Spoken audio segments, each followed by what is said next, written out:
صباح Bonjour. الخير. Bonjour. صباح الفل، صباح الياسمين، صباح العنبر.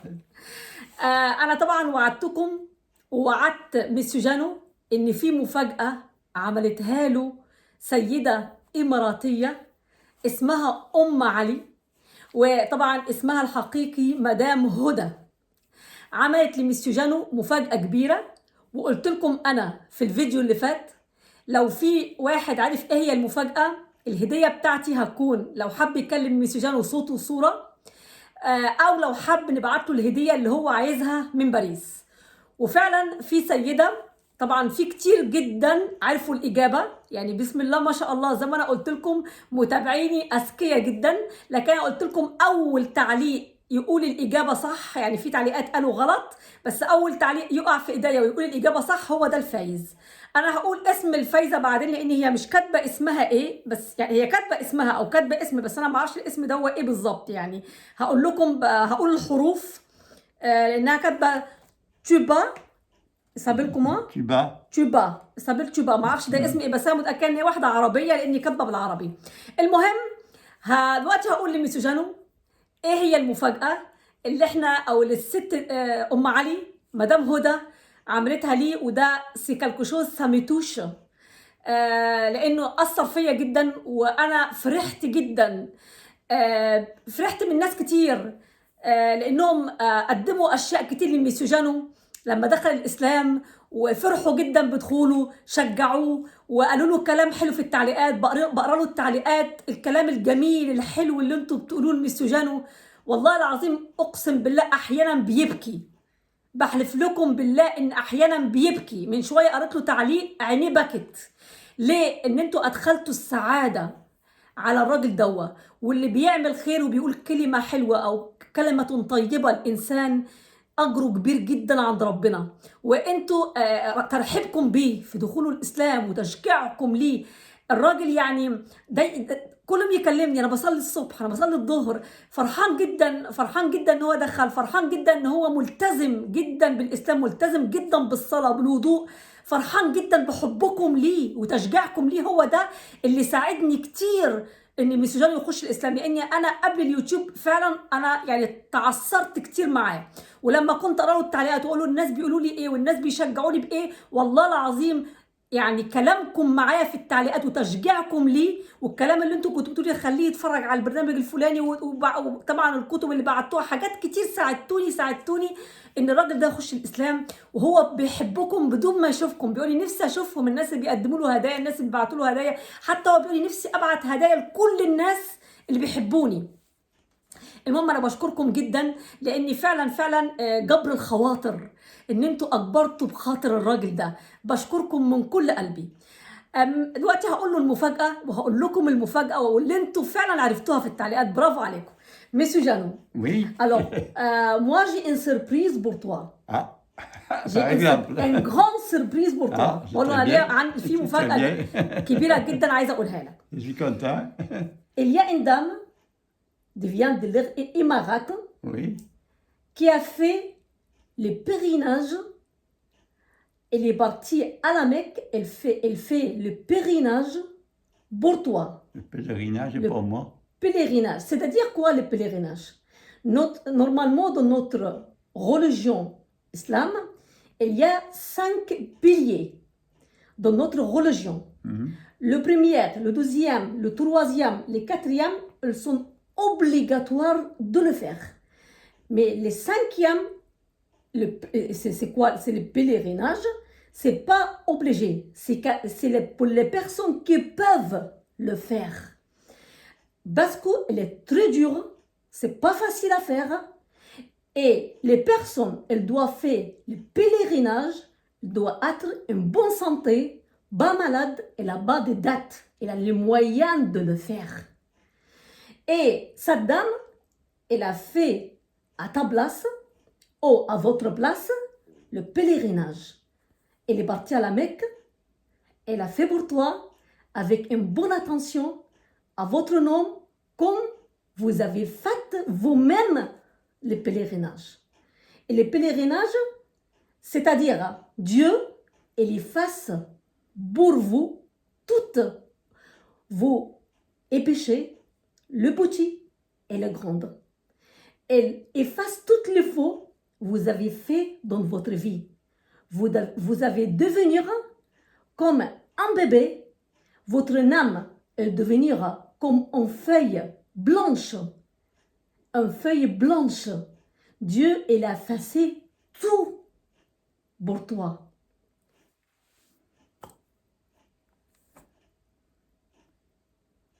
Qu'est-ce que vous avez senti? Ah, moi, j'en reviens pas. J'en reviens pas. Je suis vraiment agréablement surpris. Surpris, mais agréablement. Parce que je me suis converti à l'islam. C'est tout à fait normal. C'est-à-dire Alors, que je Dieu, suis très heureux, très heureux. c'est-à-dire le Dieu, il vous pardonne. Oui, Il a j'ai tout. compris. J'ai Alors, compris. moi, je suis très contente, Oui. très fière de toi. Mhm. Je remercie beaucoup la dame. Ah oui, ah oui, ah oui. Elle Je ne t'aidait. pourrais jamais le remercier autant que je Mais voudrais. est-ce que vous avez compris c'est quoi le pèlerinage? Mais c'est le pèlerinage, c'est aller à Dieu faire une prière et s'exaucer tous les péchés qu'on a pu avoir dans la vie. Voilà. Et ressortir du Être- pèlerinage propre, être tout neuf. neuf, tout neuf. Tout neuf. Voilà, tout neuf. Oh, Qu'est-ce que c'est vous avez? Qu'est-ce que vous... magnifique, c'est magnifique. Je suis tellement émotionné, je suis émotionné, oui, je suis surpris, agréablement, c'est sûr. Parce que jamais je m'attendais qu'à quand même une personne qui me procure autant de biens et puis de dépenser autant de moyens. C'est vraiment une personne qui a un état d'esprit formidable, formidable. Parce qu'il faut le faire quand même. On ne se connaît pas. On ne se connaît pas. On parle comme ça, d'accord. Mais non, c'est vraiment... C'est touchant. c'est difficile à croire. C'est C'est- difficile et pourtant c'est la vérité. La preuve est sous les yeux. Et je suis très heureux, C'est très très heureux. touchant. C'est très touchant pour toi, monsieur Jean. Ah oui, mais je voudrais vraiment la remercier, cette personne. Tu parce peux que- parler avec elle maintenant. Ouais, Tu oui. peux dire ce que vous voulez dire. Hein. Eh bien, oui, mais... Elle s'appelle Madame Hoda.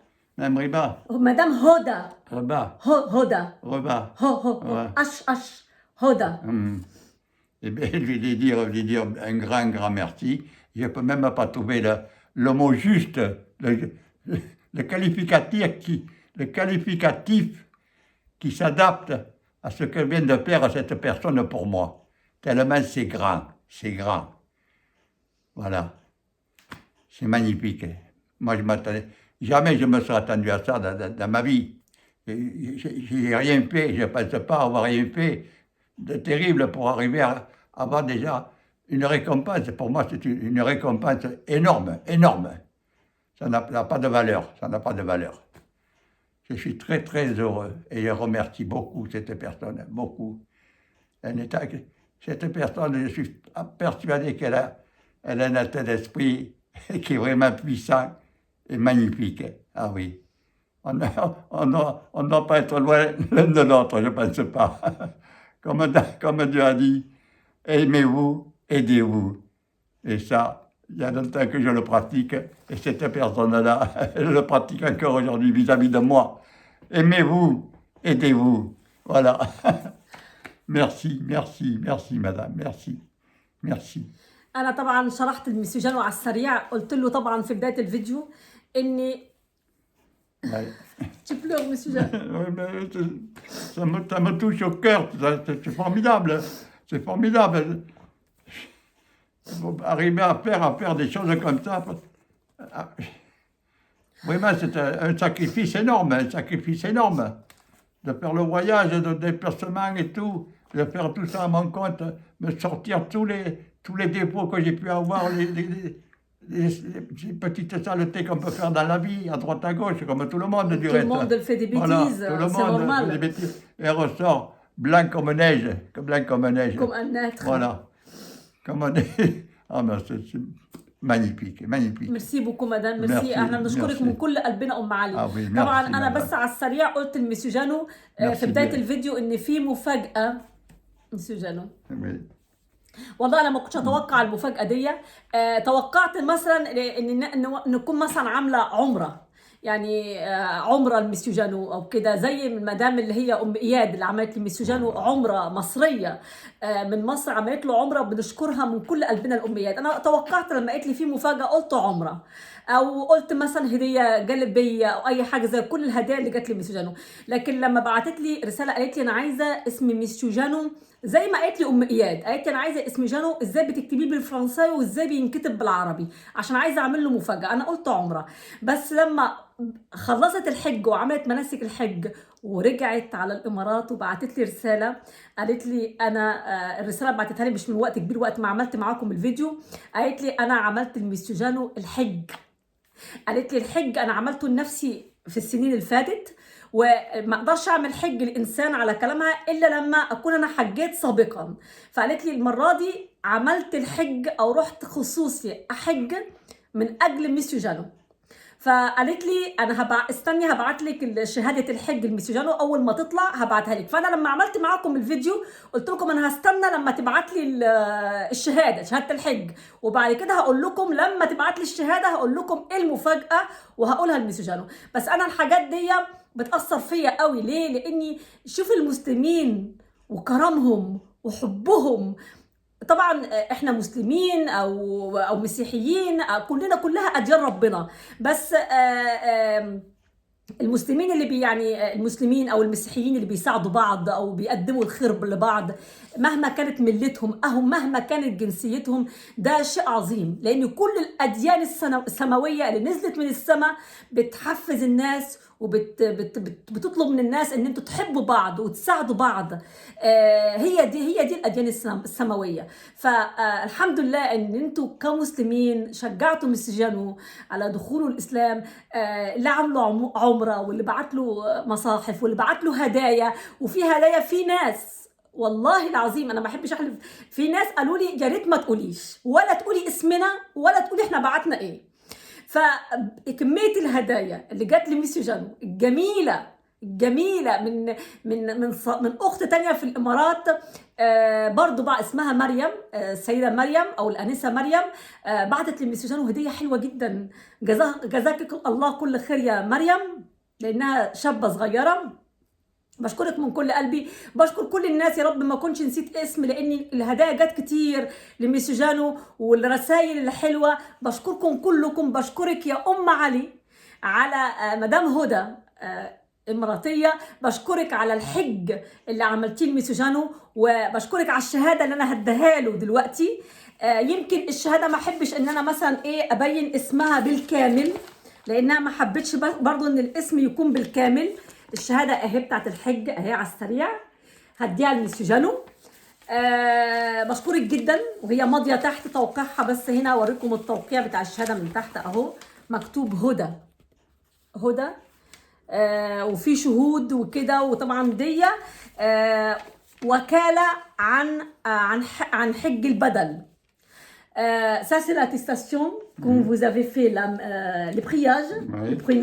Oui. C'est ça? Oui, c'est ça. Le prénage. Oui. C'est ça l'attestation. Voilà. أنا طبعا عندي واحدة طلعتها إني بعتتها لي برميل، وإحنا طلعناها أنا وياسمين من الطبعة.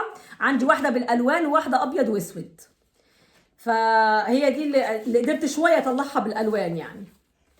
أهي بس يعني يمكن هي ما تحبش تبين اسمها أو اسم الشخص اللي قام بالحج، يمكن ما يحبش إن إحنا نذكر اسمه بالكامل. فهي شهادة الحج أهي إشعار أداء حج بالنيابة، حج بالنيابة. فنشكرك جدا جدا جدا Monsieur Jeannot. Ça c'est l'attestation quand vous devenez حج. Vous êtes حج جانو.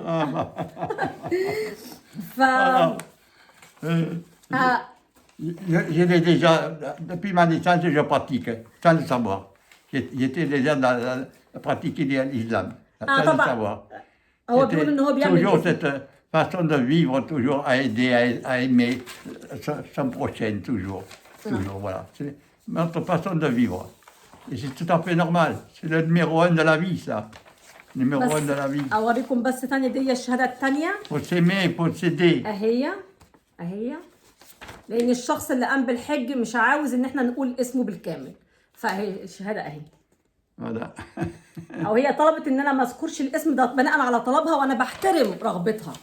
ف ام علي Et ma base de vie, c'est toujours comme ça. Voilà. c'est-à-dire elle a dépensé d'argent, elle a dépensé de temps pour Ah faire ben, ça. elle s'est sacrifiée, elle a eu beaucoup de peine, elle s'est donné beaucoup de peine. Elle a fait pour toi Ah oui, ah oui. le Ah, maximum. ça, c'est vraiment magnifique. Parce que comme je t'ai dit, Je n'ai pas trouvé le qualificatif pour mettre sur tout ce travail qu'elle a pu faire à cette dame. C'est magnifique, magnifique.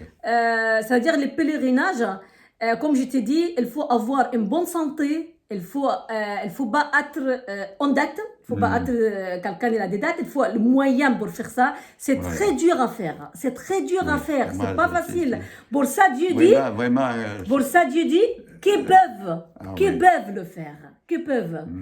Et alors, on remercie beaucoup cette dame, parce qu'elle a fait, jamais assez. Elle a fait à votre place, comme vous avez même. Même si moi, j'aurais pas mieux fait, j'aurais pas mieux fait. Voilà, les pèlerinages.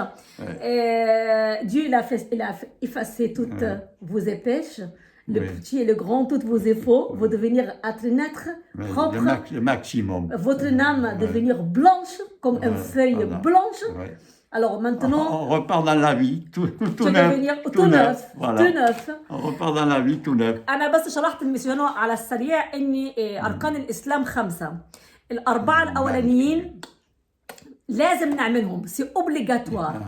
اما ال5 اللي هي الحج قلت له ومن استطاع اليه سبيلا، يعني كي بوف لو فير، اللي يقدر يعمله. فقلت له اللي يعمل الحج لازم يكون صحته كويسه، ولازم يكون ما عندوش ديون. وقلت له ان الحج صعب جدا ان يتعمل، مش سهل، لازم الواحد يدفع فلوس، لازم الواحد يسافر، لازم الواحد يقدم وقت كبير يصلي. قلت له الحج بيتقدم لربنا من مناسك وحج وصلاة وسنن ولفة حوالين الكعبة طبعا أكيد، وفي الآخر ربنا بيمحي لك كل ذنوبك الصغيرة والكبيرة، وبترجع كأنك طفل مولود من جديد، روحك بترجع كأنها عاملة زي ورقة بيضة ما فيهاش ولا غلطة. فهو سعيد جدا، شكر الست أم علي مدام هدى، قال لها بشكرك من كل قلبي، مش مصدق اللي هي عملته عشانه، مش مصدق، يعني بيقول ان هو سعيد ان هي يعني بالنسبه له دي حاجه كبيره، حاجه كبيره ان تفكر تعمل عشانه الحج وتطلب من ربنا ان يغفر له ذنوبه. يعني هو شايف ان هي قدمت ليه حاجه كبيره جدا، بيشكرها من كل قلبه. بيقول زي ما انا قلت لكم ان الاسلام في دمي من اول ما اتولدت، بعمله بدون ما اعرفه، بعمله بدون ما كنت اعرف ان في اسلام، بعمله يعني بحب الناس اللي حواليا، بساعد الناس اللي حواليا. ما كنتش اعرف ان انا مسلم وانا بعمل فرائض الاسلام، او بعمل الاسلام بيقول ايه وانا ما كنتش اعرف ان انا مسلم. vous avez اديته الشهاده. Une bonne nouvelle, c'est vraiment une bonne, formidable nouvelle. فبيقول يعني c'est une bonne nouvelle, elle est formidable. بيقول ان هي يعني اخبار حلوه جدا. C'est la grande surprise là, la grande surprise. مفاجاه كبيره جدا قدمتها له. فاثرت فيه جدا يعني، واثرت يعني يعني اثرت فيه وبتلمس من قلبه يعني. Une personne, j'ai pas besoin de la voir pour la connaître. بيقول يعني واحده مش محتاج اعرفها. Parce que tous les deux on est pareils, nous sommes pareils. عشان يشكرها، يعني مش محتاج ان يشوفها او يعرفها عشان يشكرها، بس بيشكرها من كل قلبه، من كل قلبه. وانا كمان بشكرها، واكيد كل المتابعين. مدام هدى، انا عايزاكي بقى تخش النهارده في التعليقات، حبيبتي من الامارات، تدخلي في التعليقات، وان شاء الله ابقى اثبت تعليقك لو لقيته ان انا ما اعرفش انت اسمك ايه في التعليقات بالظبط، لان انت بعتي لي كان اول مره كان على الانستجرام، وبعد كده طلبتي رقم تليفوني وانا اديتهولك على الواتس. فيا ريت تكتب لنا تعليق وتقول لنا ايه رايك في الفيديو بتاع النهارده. هي طبعا بتقول لي في الرسائل الفضل بيرجع لربنا وليكي انت ورضا ان انتوا قمتوا بالعمل الجميل ده، وبيرجع كمان للمتابعين، وبيرجع كمان ليكي ولكل الناس اللي شجعوني وشجعوا ميسيو جانو. اما بقى اللي كسبت، في واحده بعتت لي اسمها، بصوا انا ما اعرفش اسمها ايه، اني فعلا مش عارفه الاسم ده ايه، هو مكتوب كده سيكري كوا توبا Tuba. Oui, Tuba, bureau. Brico. Alors واحدة اسمها كان بحرف التي أو التي، وكان اللون بتاعها أخضر، وكانت اسمها طبعا بيبدأ بتي U B A B U R C U Oui. الو قالت لي Birko. بيركو Burki. او بيركو Burki. قالت لي السلام عليكم حبيبتي، اعتقد ان الاخت من الامارات عملت مناسك الحج لميسيو جانو، ان شاء الله تكون الاجابه صح لانه يستاهل. تحيه كبيره اختي هناء لقلبك الكبير والحنين. هتلاقوا التعليق بتاعها موجود في الفيديو اللي عملته اللي فات. زي ما بقول لكم التي بتاعتها او حرف التي بتاعها كان باللون الاخضر، هي دي اللي فازت. هو مش فايزه ولا جايزه ولا حاجه يعني، بس في ناس حابين يتكلموا مع ميس جانو، ممكن اخليهم حتى يتكلموا معاها لايف لو هي حبت نعمل لايف وميس جانو يتكلم معاها او يتكلم معاها خاص. فارجوكي اللي انا عايزه اطلبه منك يا اما تبعتي لي الانستجرام بتاعك، يا اما تسيبي لي رقم تليفونك، او لو خايفه تسيبي رقم تليفونك تبعتي لي الفيسبوك بتاعك عشان انا اللي هتصل بيك ان شاء الله. حاجه تانية، طبعا كل سنه وكل الامه الاسلاميه كلكم بخير وطيبين. طبعا يوم عاشوراء بعد بكره الاربعاء ان شاء الله باذن الله، النهارده الثلاث ويوم الاربعاء عاشوراء. فعايزاه اشجعكم كلكم، انا عن نفسي هصوم، عايزاكم بقى كلكم تصوموا معايا يوم عاشوراء. يوم عاشوراء كلنا عارفين طبعا ايه هو اليوم دوا، لان طبعا احنا مسلمين وكلنا عارفين ايه اليوم دوا. اليوم اللي هو ربنا سبحانه وتعالى نجى سيدنا موسى من فرعون. واليوم دوا لما ربنا سبحانه وتعالى نجى فيه سيدنا موسى من فرعون، اليهود صاموا اليوم دوا عشان يشكروا فيه ربنا لنجاة سيدنا موسى. فالرسول عليه الصلاة والسلام لما علم بالأمر قال إن أنا أولى بموسى من اليهود بصيام اليوم ده. فسيدنا محمد عمله كسنة، وعشان يكسر إن اليهود بيصوموا في اليوم دوا، فبيصوم تسوعة وعاشوراء، يعني بيصوم يا يوم قبله يا يوم بعده. فمن المستحب ان احنا نصوم يوم قبله ويوم بعده اللي هو تسوعة وعاشوراء. لو لا او مش هنقدر نصوم تسوعة وعاشوراء، ممكن نصوم عاشوراء واليوم اللي بعده اللي هو ال10 وال11. من المستحب والاحلى ان احنا نصوم 9 و10 و11 اللي هم عاشوراء واليوم اللي قبله واليوم اللي بعده. وطبعا هو اليوم اللي ربنا سبحانه وتعالى تاب عليه على سيدنا ادم، لان طبعا لما الشيطان وسوس لسيدنا ادم وسيده حواء ان هم ياكلوا من الشجره، فطبعا خالف كلام ربنا سبحانه وتعالى سيدنا ادم، وربنا او يعني لقنه بعض الكلمات ليتوب عنه. كان برضو يوم عاشوراء يعني معناه ان هو يوم التوبه. فيا جماعه اليوم دوا صيامه حلو جدا. لو مش تقدروا تصوموا اليوم اللي قبله او اليوم اللي بعده، صوموا على الاقل عاشوراء بس. انا بشجعكم يا ريت تقولوا كل اللي حواليك، هو مش يوم اجباري ولا يوم ربنا فرضه علينا، بس دي سنه عن الرسول. صيام يوم عاشوراء بيمحي سنه ماضيه من كل الذنوب بتاعتنا، فمش عايزين نضيع علينا اليوم ده. وانا عايزه اكون سبب في ان انتوا كلكم، يا ريت اللي ما كانش في مخه انه يصوم يوم عاشوراء تعالوا كلكم تصوموا مع بعض. ايه رايكم؟ ونعمل اكله حلوه ونعمل عاشوراء مع بعض، ونصور كل واحد يصور لنا الاكله بتاعته. وكل اللي عنده يوتيوب عايزين بقى نوري عاشوراء بتتعمل ازاي، طبق عاشوراء الحلو ده لو بيشبه رز باللبن اللي هو بيتعمل بالقمح. كل اللي عنده قناه يوتيوب يعملوا لنا بقى ايه عاشوراء ويوروها لنا، وان شاء الله انا هخش اتفرج ويمكن اعملها انا كمان ان شاء الله. فيا ريت تفرحوني وتعالوا نصوم معايا. اكون انا يا رب سبب، يا رب اكون سبب ان اكبر قدر من المتابعين بتوعي يصوموا معايا يوم الاربعاء ان شاء الله اللي هو بعد بكره يوم عاشوراء. اخر حاجه اقولها بقى في الفيديو اللي مقفل، انا في الفيديو برضو بتاع ميسيو جانو كنت اتكلمت على شاب جزائري اسمه اسماعيل، وقال لي اللي هو قال لي انا بعتبرك ويا ريت تسمحي لي ان اقول لك يا ماما، لاني انا عايزك تعتبريني زي فيروز وياسمين.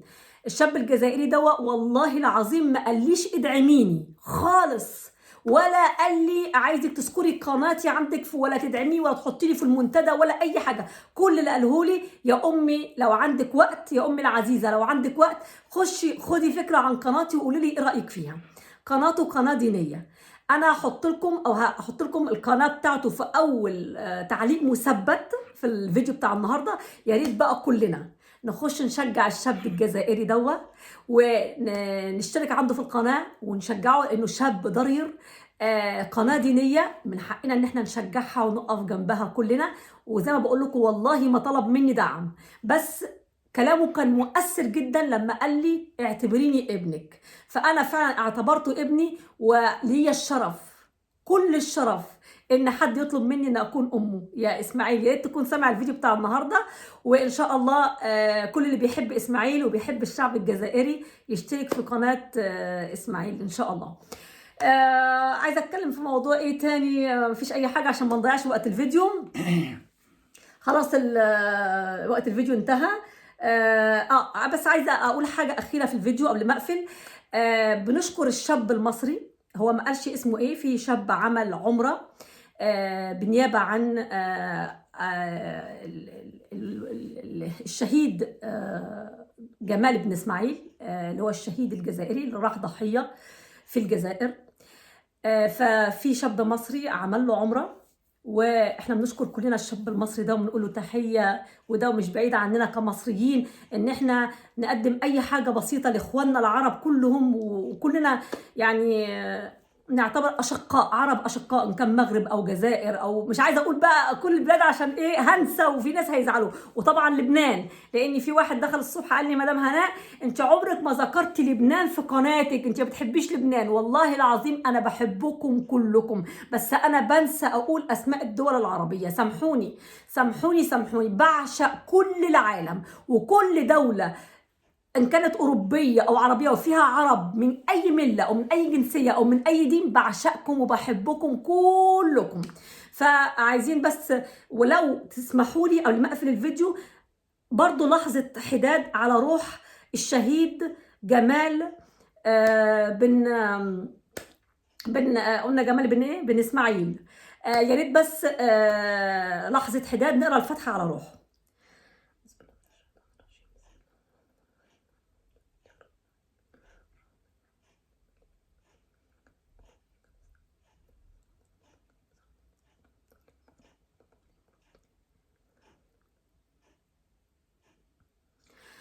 ربنا يرحمه، هو راح ضحية في الحريق، فشهيد نطلب له الجنة بإذن الله. و félicitations monsieur Jeannot, félicitations, félicitations. Voilà, les félicitations, c'est pour cette dame, les félicitations, toutes les félicitations. Oui. Je n'ai pas encore trouvé le qualificatif pour mettre sur la personne qui a fait cette œuvre-là. C'est une œuvre, tout ce travail qu'elle a pu faire là. C'est un travail énorme, qui a demandé de la fatigue, du temps passé et tout, de la patience et tout. Mais c'est magnifique, magnifique. C'est vraiment incroyable, c'est incroyable. Et pourtant, c'est vrai, c'est la vérité. Voilà. Et je suis très, très heureux et très touché. Ça me touche beaucoup, beaucoup, beaucoup. Et j'en remercie beaucoup, beaucoup cette personne. Je remercie beaucoup. Je ne remercierai jamais suffisamment, jamais. بيشكر الست، بيقول لها C'est بشكرك vraiment جدا. énorme, c'est vraiment énorme le travail qu'elle a pu faire. بيقول اللي هي عملته ده بالنسبه له كتير قوي، وبيشكرها من Merci, كل madame, قلبه من merci. كل، بيقول ده هو اثر فيه قوي، Merci. يعني سافيتوشي يعني اثر فيه يعني جدا جدا. بنشكرك ام علي مره للمليون لانك تستاهلي الشكر. ونقول برضو مدام هدى اللي هي مدام هدى. واذا عجبكم الفيديو ما تنسوناش بشير ولايك واشتراك في القناه. مع الف سلامه. Au revoir. Au نسينا revoir. حاجه. Et merci bien, merci. J'ai oublié quelque chose. Ah, J'ai oublié quelque chose. نسيت حاجه. aimez-vous, aidez-vous.